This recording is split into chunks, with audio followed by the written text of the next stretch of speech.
아멘. 네, 오늘 말씀 요한복음 8장 1절에서 11절까지 말씀입니다. 우리 성경책 있으시면 우리 다 같이 찾아보면 좋겠습니다. 신약 성경 158페이지에 있죠. 요한복음 8장 1절에서 11절까지 말씀. 네, 우리 나눠드린 페이퍼 용지를 보셔도 되고 맨 마지막 페이지에 있습니다. 성경책 있으신 분들은 신약 성경 158페이지에 있는 요한복음 8장 1절에서 11절까지 말씀 우리 한 절씩 제가 먼저 읽고 한 절씩 교독하신 후에 마지막 11절은 함께 읽도록 하겠습니다. 예수는 감람산으로 가시니라. 아침에 다시 성전으로 들어오시니 백성이 다 나아오는지라 앉으사 그들을 가르치시더니 서기관들과 바리새인들이 음행 중에 잡힌 여자를 끌고 와서 가운데 세우고 예수께 말하되 선생이여 이 여자가 간음하다가 현장에서 잡혔나이다. 모세는 율법에 이러한 여자를 돌로 치라 명하였거니와 선생은 어떻게 말하겠나이까?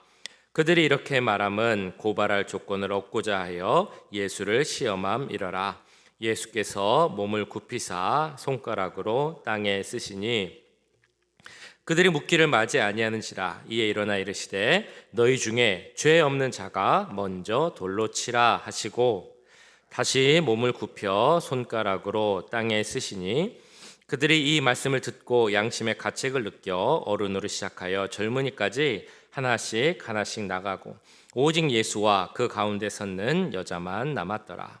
예수께서 일어나사 여자 외에 아무도 없는 것을 보시고 이르시되 여자여 너를 고발하던 그들이 어디 있느냐? 너를 정죄한 자가 없느냐?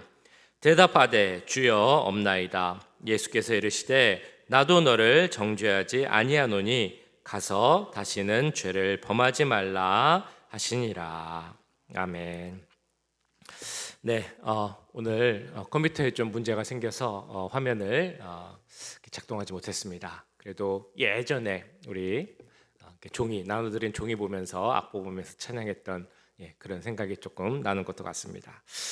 지난주 혹시 설교 마지막 시간에 드렸던 질문 한 주간 생각해 보셨으면 좋겠습니다라고 질문을 드렸었는데 혹시 기억나시는지 모르겠습니다. 어떤 질문을 드렸었냐면 내가 정말 좋아하고 사랑하고 아끼는 사람이 잘못을 하고 있으면 조언을 해주는 것이 맞을까? 조언을 하지 않는 것이 맞을까? 라는 그런 질문이었습니다.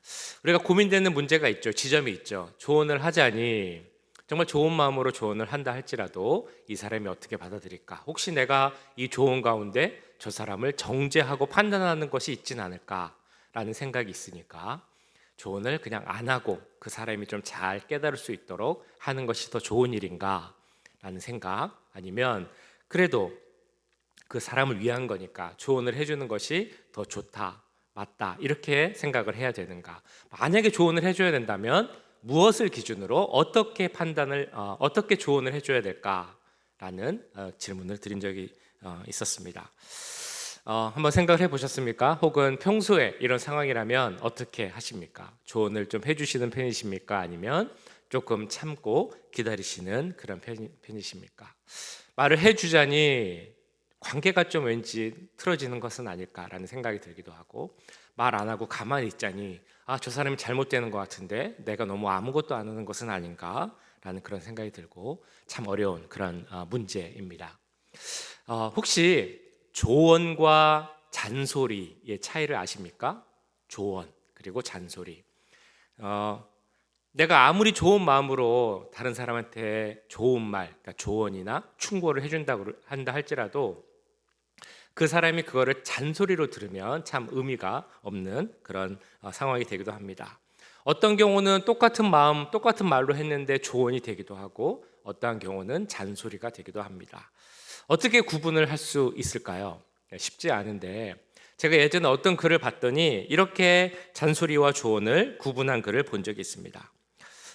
말하는 목적이 상대방의 성장을 위한 것이면 그것은 조언이고, 상대방을 내 마음대로 움직이려고 하는 목적이 더 크면 그거는 잔소리다. 조언을 할 때 그 조언의 이유를 알려주면 그거는 조언이고, 이유 없이 무조건 해 라고 하면 그거는 잔소리다. 상대방이 원할 때 해주는 거면 조언이 되고, 내가 원할 때 하면 잔소리가 된다. 참고 생각한 끝에 말하면 조언이 되고, 생각난 즉시 혹은 내가 좀 마음에 맞지 않고 거스릴 때 그때 하면 잔소리다. 뭐 이렇게 구분을 한 적이 있습니다. 그런데 이 글을 보니까 마지막에 결론을 이렇게 짓는 겁니다.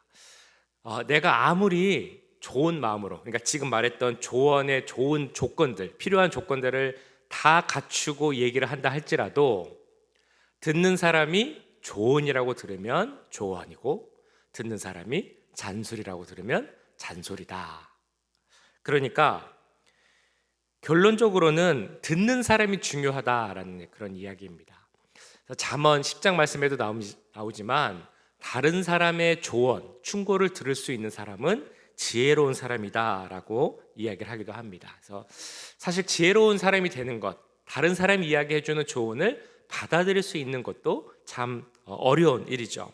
잠언 10장 8절은 이렇게 말씀합니다. 지혜로운 사람은 훈계를 받아들이지만 어리석은 사람은 부질없이 시끄리다가 망하게 된다. 다른 사람의 조언을 받아들일 수 있는 것도 이제 지혜입니다. 자, 그런데 어떤 어린이가 조언과 잔소리에 대해서 이렇게 했다고 합니다. 잔소리는 왠지 모르게 기분이 나쁜데 조언은 더 기분 나빠요 라는 말을 했답니다.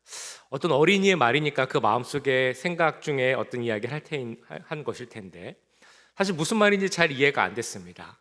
잔소리는 왠지 기분이 나쁘고 조언이나 충고는 더 기분이 나쁘다. 그래서 저는 이제 그 나름대로 생각을 이해하려고 해석을 해보니까 이런 의미인 것 같습니다. 잔소리는 이제 듣는 것만으로 기분이 나쁘잖아요. 근데 조언은 나를 위해서 해주는 말이긴 하지만 결론적으로는 내가 뭔가 잘못했다, 틀렸다, 그리고 그 사람이 맞다. 그래서 그 사람 말대로 내가 무언가를 바꾸고 변화시켜야 된다.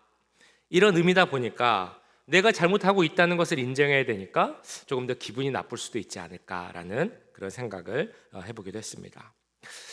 조언을 해준다는 것 혹은 조언을 듣는다는 것, 관계에 있어서 참 어렵습니다. 어떻게 하면 좋은 조언을 할 수 있을까? 혹은 하지 않는 것이 좋을까? 오늘 본문을 통해 이렇게 한번 생각을 해보면 좋겠습니다.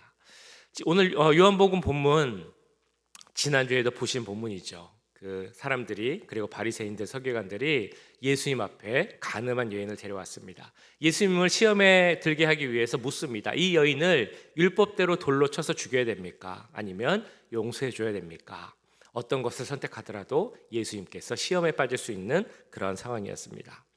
자, 예수님께서 뭐라고 하셨습니까? 너희 중에 죄 없는 자가 먼저 돌로 이 여인을 치라 라고 하니까 사람들이 자기의 모습을 돌아보게 되었고, 그 자기의 죄를 보게 되었고, 찔림이 있어서 한 명도 남지 않고 다 돌아가게 되었다라는 그 말씀을 보았습니다. 자, 그렇게 혼자 남은 이 여인에게 예수님께서 오늘 말씀 10절 11절을 통해서 이렇게 말씀을 하십니다. 예수께서 일어나사 여자 외에 아무도 없는 것을 보시고 이르시되, 여자여, 너를 고발하던 그들이 어디 있느냐? 너를 정죄한 자가 없느냐? 대답하되 주여 없나이다. 예수께서 이르시되, 나도 너를 정죄하지 아니하노니 가서 다시는 죄를 범하지 말라 하시니라. 예수님은 두 가지를 물어보십니다. 10절에서는 그 여인한테 여자여 라고 부른 후에 너를 정죄하던 그 사람들이 다 어디 있느냐라고 이제 물으셨죠. 두 번째 11절에서는 그러면 나도 너를 정죄하지 않으니까 이제는 가서 그 죄를 다시 짓지 말라라는 그런 말씀을 하고 계십니다. 이 두 가지의 그 예수님의 말씀을 통해서 사람을 살릴 수 있는 조언에 대해서 생각해 볼 수 있습니다. 먼저 하나는 우리가 조언을 하는 그 사람을 대할 때 우리는 먼저 그 사람을 가장 귀하고 존귀한 존재로 생각을 해야 한다는 것입니다. 조언을 받을 그런 사람으로 그치는 것이 아니라 그 사람이 너무 존귀한 존재여서 사랑하기 때문에 그 사람에게 충고를 할 수 있다라고 생각을 해야 한다는 것입니다. 예수님께서 이 여인을 부를 때 첫 번째 부르는 호칭이 있습니다. 바로 여자여라는 호칭입니다. 우리가 보기에는 그냥 일반적인 여성을 부르는 호칭이라고 볼 수 있겠습니다만, 그 당시에 이 호칭, 이 단어는 누가 쓰였냐면 존귀한 여인, 그러니까 새 신부, 새 신부나 아니면 황후에게 쓰여지는 용어가 이 여자여라는 단어의 원래 그 단어의 사용처였습니다. 그래서 예전에 혹시 기억나실지 모르겠습니다만 예수님께서 그 어머니 마리아를 부를 때도 여자여라고 불렀던 그 말씀을 우리가 본 적이 있습니다. 그런데 예수님께서 오늘 잡혀온 이 여인, 가늠한 여인에게도 똑같은 용어를 사용하고 있는 것입니다. 그 여인을 부를 때 뭐라고 부르겠습니까? 가늠한 여인이라고 이제 불렀습니다. 근데 성경이니까 사실은 조금 순화된 표현이 나온 거라고 생각이 됩니다. 그 사람들이, 그 자리에 있던 사람들이 이 여인을 뭐라고 불렀겠습니까? 요즘 말로 하면 야 상간녀, 아니면 더 심한 말은 야 인간 쓰레기, 어떻게 그런 일을 할 수가 있느냐라는 그런 정말 안 좋은 호칭으로 이 여인을 불렀을 것입니다. 근데 예수님은 이 여인을 뭐라고 부른 것입니까? 여자여, 귀한 여자여 라고 가장 존귀한 용어로 여인을 부르고 있는 것입니다. 예수님의 그 여인을 향한 마음을 나타내고 있는 것입니다. 한 영혼 한 영혼을 향한 그 예수님의 마음. 비록 너가 죄인이라 할지라도 너는 귀하고 사랑받아야 할 존재이다. 우리 예전에 정말 많이 불렀던 당신은 사랑받기 위해 태어난 사람, 그 가사에 나오는 것처럼 너는 사랑받기 위해 태어난 존재인데 왜 여기 이러고 있느냐라는 그 예수님의 마음이 여자여라는 호칭에 나타나고 있는 것입니다. 우리도 마찬가지입니다. 누군가를 대하고 누군가에게 조언을 할 때 그것이 잔소리가 아닌 조언이 되려고 하려면 먼저 그 사람을 대하는, 존중하고 귀히 여기는 그런 마음이 있어야 한다는 것입니다. 내가 다 알아, 내가 더 잘 알아, 내가 맞아, 그러니까 내 말을 들어 라는 마음에서 조언을 하는 것이 아니고, 그 정말 귀하고 사랑받아야 할 당신과 같은 존재를 위해서 내가 정말 필요한 말씀을 드립니다 라는 그런 태도로 접근해야 한다는 것입니다. 두 번째, 예수님께서 보여주신 마음, 우리가 알아야 할 것은 예수님께서 이 여인에게 나타내신 그 마음을 본받아서 그 마음으로 말해야 한다는 것입니다.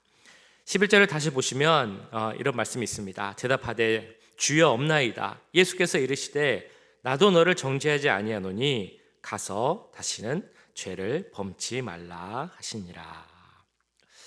만약에 우리 주위에 이 여인과 같이 가늠한 여인 혹은 죄를 짓고 있는 사람이 있다면 우리가 어떻게 해야 되겠습니까? 사실은 당장 가서 그 죄를 하지 말도록, 죄를 다시 범하지 말도록 충고해야 될 것입니다. 도대체 왜 그러느냐? 무슨 문제냐? 왜 정신을 못 차리냐? 왜 죄를 반복해서 계속 짓고 있느냐? 이건 너무 잘못된 일이다. 이런 말을 해줘야 할 것입니다. 사실 이 말에 동의하지 않으신 분은 없을 것입니다. 누군가 잘못하고 있다면 당연히 가서 그것이 잘못된 것이다, 그 죄에서 돌이킬 수 있도록, 다시 범하지 않을 수 있도록 이야기를 해줘야 합니다. 근데 문제는 맞는 말이라 할지라도 그 사람이 알아들을 수 있도록 이야기를 해야 한다는 것입니다. 어떻게 표현을 할까? 어떤 내용을 말할까? 그 사람이 알아들을 수 있도록 해야 되는 것이니까 그것이 참 어렵습니다. 그래서 여기서 가장 중요한 것은 어떤 기준으로, 어떤 내용으로, 어떤 방식으로 조언을 할까라고 생각해 봤을 때 가장 중요한 것은 하나님의 기준으로, 하나님 말씀을 기준으로 이야기해야 한다는 것입니다.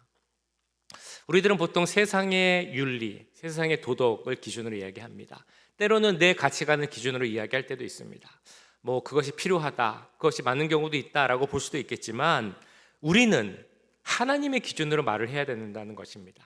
하나님 말씀에 비춰봤을 때 그것이 맞는지 그렇지 못한지, 그리고 만약에 맞지 않다면 내가 어떻게 말을 해야 되는지 하나님의 말씀을 기준으로 이야기해야 합니다. 잠언에 또 나옵니다만 하나님 말씀을 떠나지 말고 그 말씀을 기준으로 살아야 한다. 그것을 우리가 이야기할 수 있어야 한다는 것입니다. 잠언 4장 1절 2절을 보시면 이런 말씀이 있습니다. 아들들아 아비의 훈계를 들으며 명철을 얻기에 주의하라. 내가 선한 도리를 너에게 전하노니 내 법을 떠나지 말라라는 말씀처럼 말입니다. 예수님도 같은 이제 말씀을 하십니다. 여인에게 나도 너를 정죄하지 아니하노니 가서 다시는 죄를 범하지 말라라는 사랑의 충고를 합니다. 왜 죄를 범하지 말라라고 하겠습니까? 너무 중요하지만 기본적인 그런 말이죠. 죄는 문제가 있기 때문입니다. 죄는 하나님께서 기뻐하시지 않기 때문입니다. 죄는 하나님이 미워하시는 것이기 때문에 죄를 떠나라 라고 말씀합니다. 그리고 죄는 무서운 것이기 때문에 다시 범하지 말라라고 말씀합니다. 오늘 말씀에도 이 죄가 얼마나 무서운지 나옵니다. 여인이 사람들에게 잡혀와서 그 사람들 앞에 섰을 때 그 앞에서 얼마나 큰 수치를 당했습니까? 이 여인이 가늠한 여인이다라고 하면서 정말 모든 것이 발가 벗겨지는 그런 수치를 당했습니다. 그러나 그런 수치를 당하면서도 아무 말도 하지 못하는 것이 그 죄의 무서움입니다. 뿐만 아니라 사람들에 의해서 돌로 죽을 수도 있는 그런 상황에까지 이르렀습니다. 그럼에도 아무 말도 못하는 것이 바로 죄의 무서움입니다. 죄는 그런 것입니다. 그 죄는 우리가 때로는 가볍게 여기고 우습게 여길지도 모르지만 그 죄로 말미암아 내가 이 여인처럼 수치를 당할 수 있는 것입니다. 로마서 말씀에 나온 것처럼 죄의 삭은 사망입니다. 우리가 죄를 우습게 여기면 그 죄로 말미암아 우리가 죽음에 이를 수도 있는 것입니다. 그렇기 때문에 예수님은 이 여인에게 죄를 다시는 짓지 말라라고 말씀합니다. 그리고 내가 너를 정죄하지 않겠다라고 말씀하십니다. 그런데 사실 이 말씀은 그냥 내가 너를 뭐라고 하지 않겠다라는 말씀 외에 그 안에 정말 깊은 의미가 있다는 것을 우리는 깨달아야 합니다. 다신 하지 마. 그거 나쁜 거야. 다시는 이 창피당할 일 범하지 마라는 말 정도가 아니라는 것입니다. 이 말에는 이런 의미가 있습니다. 여인이여, 여자여, 당신이 지은 죄는 정말 큰 죄입니다. 당신이 지은 죄는 말씀에 따르면 돌로 맞아 죽을 수밖에 없는 그런 죄입니다. 벌을 받아야만 합니다. 그러나 내가 당신을 대신하여서 돌을 맞겠습니다. 내가 당신을 대신해서 벌을 받겠습니다. 내가 당신을 대신해서 십자가를 지겠습니다. 그러니 이제는 당신은 죄에서 자유해졌습니다. 죄에 얽매이지 말고 죄에서 자유해져서 안심하고, 그러니 이제는 죄를 다시 짓지 마십시오 라는 그 말씀을 하고 있는 것입니다. 말 그대로 그냥 하지 마, 안 하는 게 좋아, 그러지 말아야지 라는 정도가 아니라, 그런 훈계에 그치는 것이 아니라 내가 너를 대신해서 돌을 맞겠다, 내가 너를 대신해서 죽겠다, 그러니까 이제는 제발 죄를 짓지 말고 죄에서 떠나라 라는 그런 의미가 담겨져 있습니다. 이게 바로 예수님 말씀의 그 힘과 능력 아니겠습니까?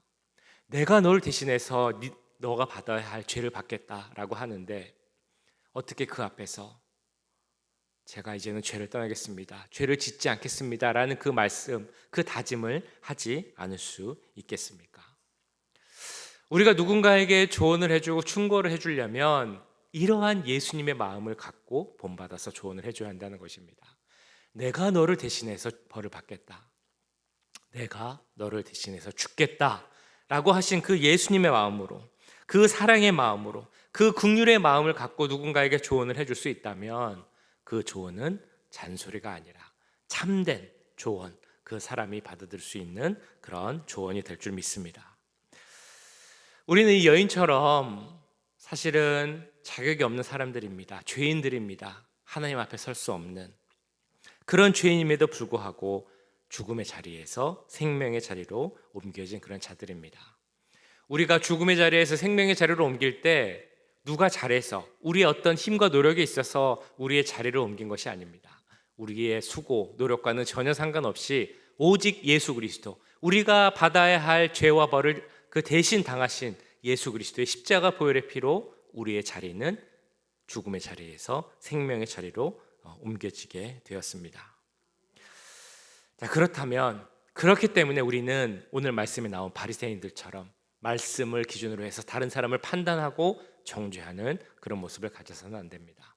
혹은 우리가 바리새인이 아니라 할지라도 이 군중 속에 한 사람처럼 있을 수도 있습니다. 마치 나는 아무 죄도 없는 것처럼, 마치 나는 깨끗한 사람처럼 군중 속에 서서 저 여인을 손가락질하면서 바라보는 그런 사람이 될 수도 있습니다.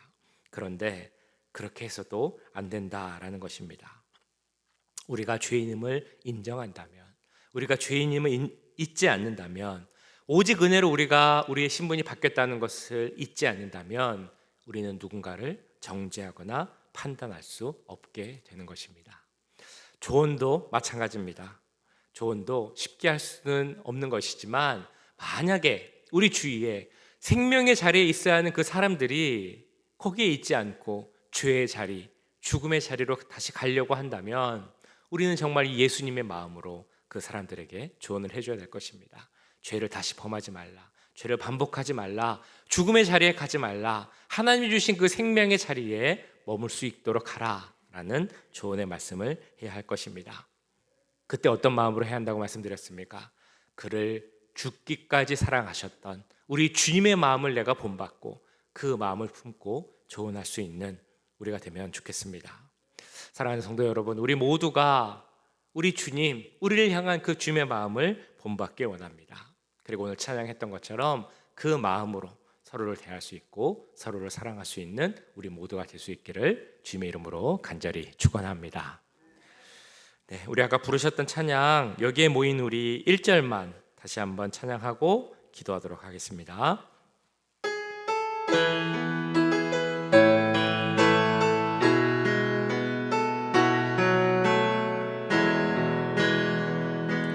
여기에 모인 우리 주의 은총 받은 자로라. 주께서 이 자리에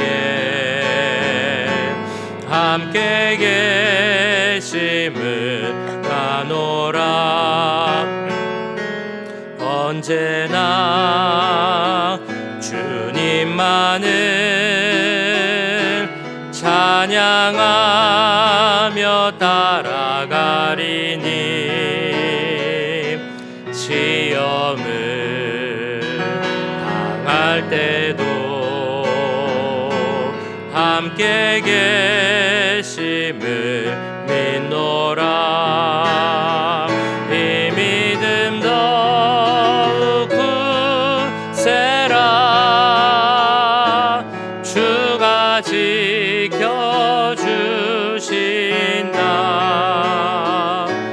어두운 밤에도 주의 밝은 빛 인도하여 주. 이 믿음 더욱 굳세라. 이 믿음 더욱 굳세라. 주가 지켜주신다. 어두운 밤에도 주의 밝은 빛 인도하여 주신다. 우리 지금 함께 기도할 때 주님